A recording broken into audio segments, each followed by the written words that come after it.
ഇന്നത്തെ വീഡിയോയിൽ നമ്മൾ നോക്കുന്നത് മൊബൈൽ ഫോണിലെ CPU കുറിച്ചാണ്. നമുക്കറിയാം ഏതൊരു ഡിവൈസിൻ്റെയും ഏറ്റവും പ്രധാനപ്പെട്ട പോർഷൻ അല്ലെങ്കിൽ പ്രധാനപ്പെട്ട IC ആണ് പ്രൊസസ്സർ അല്ലെങ്കിൽ CPU എന്ന് വിളിക്കുന്നത് അല്ലേ, സെൻട്രൽ പ്രോസസ്സിംഗ് യൂണിറ്റ്. അപ്പോൾ മൊബൈൽ ഫോണിനെ സംബന്ധിച്ചിടത്തോളം അതിൻ്റെ ബ്രെയിൻ എന്ന് പറയപ്പെടുന്ന എന്താണ്, അതിൻ്റെ CPU ആയിരിക്കും. അപ്പോൾ പല ടൈപ്പ് പ്രോസസ്സറുകൾ മൊബൈൽ ഫോണുകളിൽ വരുന്നുണ്ട്. അപ്പോൾ നമ്മൾ നൽകുന്ന ഓരോ കമാൻഡും, എന്തൊരു ഓപ്പറേഷൻ ആയാലും ഏതൊരു സോഫ്റ്റ്വെയർ വർക്ക് ചെയ്യിക്കുകയാണെങ്കിലും എന്ത് നടക്കണമെന്നുണ്ടെങ്കിലും അതിനെല്ലാം ഹോൾ കൺട്രോൾ ചെയ്യുന്ന ആരായിരിക്കും, അത് ആ ഡിവൈസിനകത്ത് യൂസ് ചെയ്യുന്ന പ്രോസസ്സർ ആയിരിക്കും. ഇനി ഈ പ്രോസസ്സറിന് CPU എന്ന് പറഞ്ഞാൽ നമുക്ക് അതൊരു SoC ആയിരിക്കും. SoC എന്ന് പറഞ്ഞു കഴിഞ്ഞാൽ സിസ്റ്റം ഓൺ ചിപ്പ് എന്ന് പറയും അല്ലേ. നേരത്തെ ഒരു വീഡിയോയിൽ നമ്മൾ SoC MCP ഒക്കെ IC കുറിച്ച് പറഞ്ഞിട്ടുണ്ട്. അപ്പോൾ SoC എന്ന് പറയുമ്പോൾ അതിനകത്തൊരു സിസ്റ്റം കംപ്ലീറ്റ്ലി അതിനകത്തേക്ക് ഉൾക്കൊള്ളിക്കുന്ന ഒരു സിസ്റ്റം മെത്തേഡാണ് നമ്മൾ SoC എന്ന് പറയുന്നത്. അപ്പോൾ ഇവിടെ CPU എന്ന് പറയുമ്പോൾ നമ്മൾ സെൻട്രൽ പ്രോസസ്സിംഗ് യൂണിറ്റ് ആണ്. അവിടെ ഗ്രാഫിക്സുമായിട്ട് ബന്ധപ്പെട്ട് GPU വർക്ക് ചെയ്യുന്നുണ്ട് അല്ലേ. അതേപോലെ നമുക്ക് ഇമേജ് സിഗ്നൽ പ്രോസസ്സിങ്ങിന് വേണ്ടിയിട്ടുള്ള പ്രോസസ്സറുകൾ വർക്ക് ചെയ്യണം. അതേപോലെ NPUs വർക്ക് ചെയ്യുന്നുണ്ടാവും. അതിൽ മോഡം എന്ന് പറയുന്നത് മോഡം നെറ്റ്വർക്കുമായിട്ട് ബന്ധപ്പെട്ട പ്രോസസ്സിങ് ചെയ്യാൻ വേണ്ടി. അപ്പോൾ ഇതെല്ലാം ചേർന്നിട്ട് ഒരൊറ്റ CPU ആയിട്ടായിരിക്കും അധിക മൊബൈൽ ഫോണുകളിലും വരുന്നുണ്ടാവുക. അപ്പോൾ CPU ഡീറ്റെയിൽ ആയിട്ടുള്ള കാര്യങ്ങൾ നമുക്ക് നോക്കാം. അപ്പോൾ CPU പറ്റി നമ്മൾ മനസ്സിലാക്കുന്ന സമയത്ത് CPU കുറച്ച് ടേംസ് എന്തൊക്കെയാണ്, അതിൻ്റെ ഫീച്ചേഴ്സ്, കാര്യങ്ങൾ മനസ്സിലാക്കുന്നത് നന്നായിരിക്കും. ഇപ്പം നമ്മൾ GSM അരീനയിൽ ഏതെങ്കിലും ഒരു ഫോണിനെ നോക്കുമ്പോൾ അതിൻ്റെ ചിപ്സെറ്റ് ഒക്കെ നോക്കുന്ന സമയത്ത് അവിടെ CPU എഴുതിയിട്ട് കുറേ കാര്യങ്ങൾ എഴുതിയിട്ടുണ്ടാവും അല്ലേ. അപ്പോൾ നമുക്ക് അവിടെ ഉപയോഗിക്കുന്ന ഒരു CPU ഐഡൻറ്റിഫൈ ചെയ്യുമ്പോൾ മൊബൈൽ ഫോണിന് മാത്രമല്ല മൊത്തത്തിലൊരു പ്രോസസ്സർ എന്ന് പറയുമ്പോൾ അതിനകത്ത് നമുക്ക് എന്തെല്ലാം കാര്യങ്ങൾ, ഫീച്ചേഴ്സ്, അതിൻ്റെ സ്പെക്ക് എങ്ങനെയാണെന്നുള്ള കാര്യങ്ങൾ ഓരോന്നും എന്താണ് ഉദ്ദേശിക്കുന്നതും ഈ വീഡിയോയിൽ നമുക്ക് പഠിച്ചു വെക്കാം. അപ്പോൾ ഇതിൽ ഒന്നാമത് നമ്മൾ പറയുന്നത് കോറുകൾ അല്ലേ. എപ്പോഴും നമ്മൾ CPU പറയുമ്പോൾ അതിൻ്റെ core, single core, dual core, quad core, octa core, ഇങ്ങനെയൊക്കെ കേട്ടിട്ടുണ്ടാവും. അപ്പോൾ ഇതെന്താണ് ഉദ്ദേശിക്കുന്നത്? സിംഗിൾ കോർ എന്ന് പറഞ്ഞു കഴിഞ്ഞാൽ നമ്മളിവിടെ സിമ്പിളായിട്ട് മനസ്സിലാക്കാൻ വേണ്ടിയിട്ട് ഇപ്പോൾ സിംഗിൾ കോർ ഒരാൾ മാത്രം ഒരു ഫംഗ്ഷൻ ചെയ്യുന്നു എന്ന് മനസ്സിലാക്കാം. ഡബിൾ കോർ അല്ലെങ്കിൽ ഡ്യുവൽ കോർ എന്നൊക്കെ പറയുമ്പോൾ 2 പേര് ചേർന്ന് ചെയ്യുന്നതായിട്ട് കൂട്ടാം. ക്വാഡ് കോർ അല്ലെങ്കിൽ ഒക്ടാ കോർ എന്നൊക്കെ പറയുമ്പോൾ ഒക്ടാ കോർ 8 പേര് ചേർന്നിട്ട് സ്വാഭാവികമായിട്ടും ഫംഗ്ഷൻസ് ചെയ്യാൻ വേണ്ടി ആളുകളുടെ എണ്ണം കൂടുന്നു എന്ന രീതിയിൽ ഇതിനെ മനസ്സിലാക്കാന്നുണ്ടെങ്കിൽ നമുക്കറിയാം ഒക്ടാ കോർ എന്ന് പറയുമ്പോൾ അത്തരം പ്രോസസ്സറുകൾ എന്തായിരിക്കും, കുറച്ചുകൂടെ ഫാസ്റ്റ് ആയിരിക്കും. അതുപോലെ തന്നെ ടെമ്പറേച്ചർ കുറച്ചിട്ട് അതിൻ്റെ ഫങ്ഷൻസ് ചെയ്യാൻ വേണ്ടി കഴിയും. ഒക്ടാ കോർ പ്രോസസ്സറുകളാണ് ഇന്ന് പുതിയ സ്മാർട്ട് ഫോണുകളൊക്കെ നമ്മൾ യൂസ് ചെയ്യുന്നത്. തൊട്ട് മുന്നേ വന്ന ലോ ബഡ്ജറ്റ് ഫോണുകളിലൊക്കെ ക്വാഡ് കോർ പ്രോസസ്സറൊക്കെ ഉണ്ടായിരുന്നു. പിന്നെ സിംഗിൾ കോർ എന്നൊക്കെ പറയുന്നത് വളരെ മുന്നേ, ഒരുപാട് കാലങ്ങൾക്ക് മുന്നേ ഒക്കെ ചെറിയ ഡിവൈസുകളിൽ എന്തെങ്കിലും ചെറിയൊരു ഓപ്പറേഷനൊക്കെ ചെയ്യാൻ വേണ്ടി മാത്രം യൂസ് ചെയ്യുന്ന ഡിവൈസുകളിലൊക്കെ സിംഗിൾ കോർ, ഡ്യുവൽ കോർ ഒക്കെ ഉണ്ടായിരുന്നു. അതിന് സ്പീഡൊക്കെ കുറവായിരിക്കും. അപ്പോൾ ഇന്ന് വരുന്നതൊക്കെ എന്താണ്, ഒക്ടാ കോർ പ്രോസസ്സറുകളായിരിക്കും. അപ്പോൾ നമ്മുടെ ഫോണുകളിൽ ഹൈ എൻഡിൽ വരുന്ന ഗെയിമിംഗ് ഉണ്ടായിരിക്കും. അതുപോലെ തന്നെ വീഡിയോ എഡിറ്റിങ്ങിനൊക്കെ ഉപയോഗിക്കുന്ന ഗ്രാഫിക്സ് കൂടിയ ആപ്ലിക്കേഷൻസ് ഒക്കെ. അപ്പോൾ അതുപോലെയുള്ള സാധനങ്ങളെല്ലാം വർക്ക് ചെയ്യിക്കണമെന്നുണ്ടെങ്കിൽ നിർബന്ധമായിട്ടും ഒക്ടാ കോർ പ്രോസസ്സേഴ്സ് ആയിരിക്കണം നമ്മുടെ ഫോണിൽ ഉണ്ടാവേണ്ടത് അല്ലേ. അപ്പോൾ ഒരുപാട് ഫങ്ഷൻസ് അറ്റ് എ ടൈം ചെയ്യാൻ വേണ്ടി, മൾട്ടി ആയിട്ട് ഫങ്ഷൻസ് ഓപ്പറേറ്റ് ചെയ്യാൻ വേണ്ടിയിട്ട്, അല്ലെങ്കിൽ ഇതുപോലെ ഗ്രാഫിക്സ് കൂടിയതോ ഒക്കെ ആയിട്ടുള്ള ആപ്ലിക്കേഷൻസ് വർക്ക് ചെയ്യിക്കണമെങ്കിലൊക്കെ ഒക്ടാ കോർ പ്രോസസ്സർ നമ്മുടെ ഫോണിന് മസ്റ്റാണ്.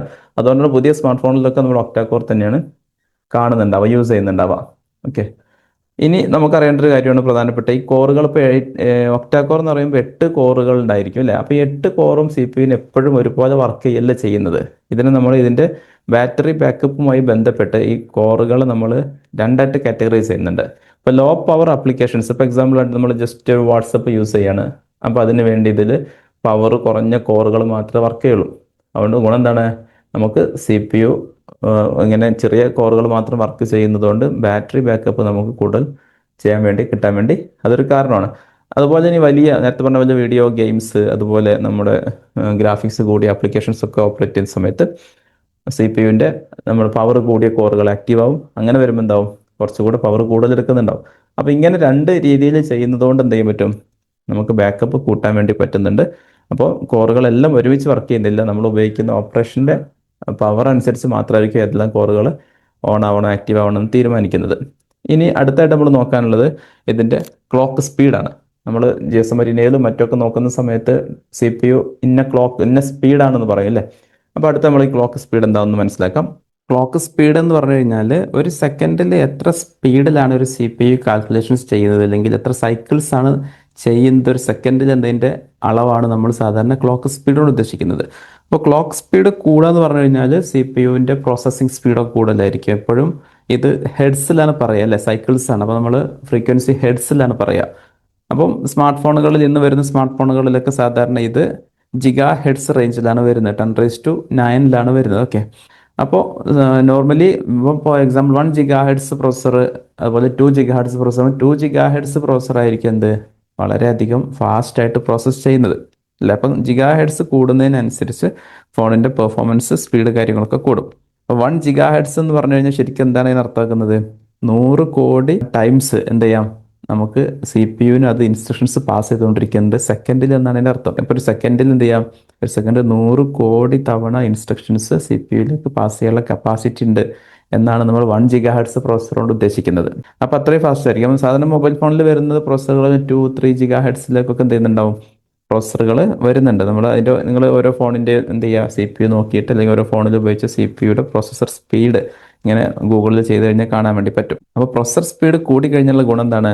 ഒന്ന്, സ്പീഡായിട്ട് പ്രോസസ്സ് ചെയ്യും. അതായത് നമ്മൾ ഏതെങ്കിലും ആപ്ലിക്കേഷൻസ് ഒക്കെ ചെയ്യുന്ന സമയത്ത് വളരെ ഫാസ്റ്റായിട്ട് ഇത് വർക്ക് ചെയ്തുകൊണ്ടിരിക്കും. രണ്ടാമത്തെ ഒരു ഗുണം എന്ന് വെച്ച് കഴിഞ്ഞാൽ സ്മൂത്ത് ആയിരിക്കും. അപ്പോൾ നമ്മൾ ഏത് ഓപ്പറേഷൻ ചെയ്യുമ്പോഴും ഒരു ഹാങ്ങിങ് ഒന്നും ഇല്ലാതെ ലാഗ് ആവാതെ വേഗം കാര്യങ്ങൾ ചെയ്യാൻ വേണ്ടി കഴിയും. പിന്നെ പറയാം നമുക്ക് മൾട്ടി ടാസ്കിങ്, ഒന്നിലധികം ആപ്ലിക്കേഷൻസ് നമ്മൾ ഓപ്പൺ ചെയ്ത് വർക്ക് ചെയ്ത് കഴിഞ്ഞാലും അതിൻ്റെ ഒരു ഡിലേ കാര്യങ്ങളൊന്നും ഫീൽ ചെയ്യാതെ ഒരുപാട് ആപ്ലിക്കേഷൻസ് ഒരേ സമയത്ത് ഫോണിൽ റൺ ചെയ്യാൻ കഴിയും, സ്പീഡ് കൂടിയ പ്രോസസ്സേഴ്സ് ഉണ്ടെങ്കിൽ.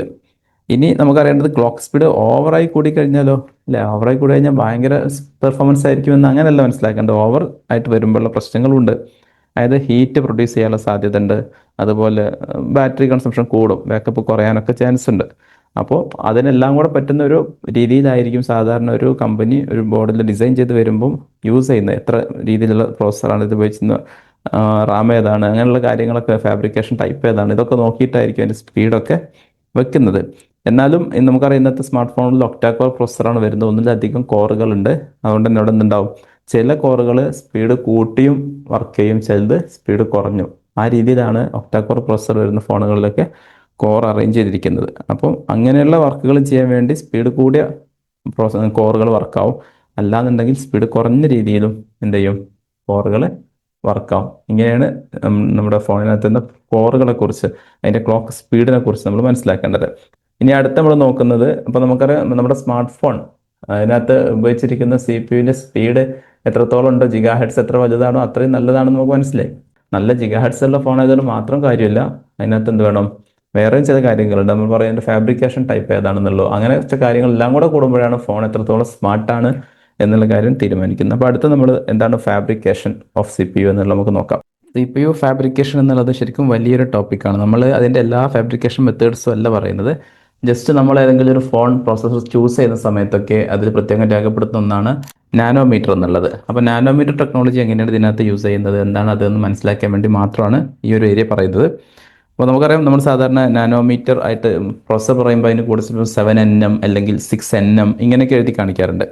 അപ്പോൾ അത് ഉദ്ദേശിക്കുന്നത് ട്രാൻസിസ്റ്ററിൻ്റെ ഡെൻസിറ്റി ആയിരിക്കും. ഇപ്പോൾ നാനോമീറ്റർ എന്ന് ഉദ്ദേശിക്കുന്നത് ഇപ്പോൾ 5nm എന്ന് പറഞ്ഞു കഴിഞ്ഞാൽ ട്രാൻസിസ്റ്ററുകൾക്കിടയിലുള്ള ഡിസ്റ്റൻസ് ആണ് നമ്മളിൽ പറയുന്നത് നാനോമീറ്റർ എന്നുള്ളത്. അപ്പോൾ ഒരു മീറ്ററും നാനോമീറ്ററും തമ്മിലുള്ള വ്യത്യാസമൊക്കെ നിങ്ങൾക്ക് മനസ്സിലാവുമായിരിക്കും. അപ്പോൾ ട്രാൻസിസ്റ്ററുകൾക്കിടയിലുള്ള ഡിസ്റ്റൻസ് കുറയുമ്പോൾ എന്താ സംഭവിക്കുക, ട്രാൻസിസ്റ്ററുകളുടെ ഡെൻസിറ്റി കൂടുതലായിരിക്കും.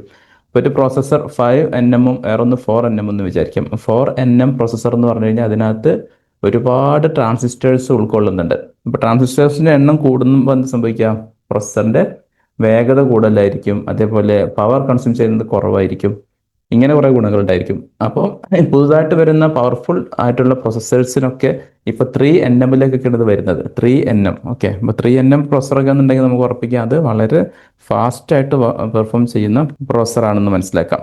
ഇനി നെക്സ്റ്റ് ഒന്ന് പ്രോസസ്സറിൻ്റെ ആർക്കിടെക്ചറാണ്.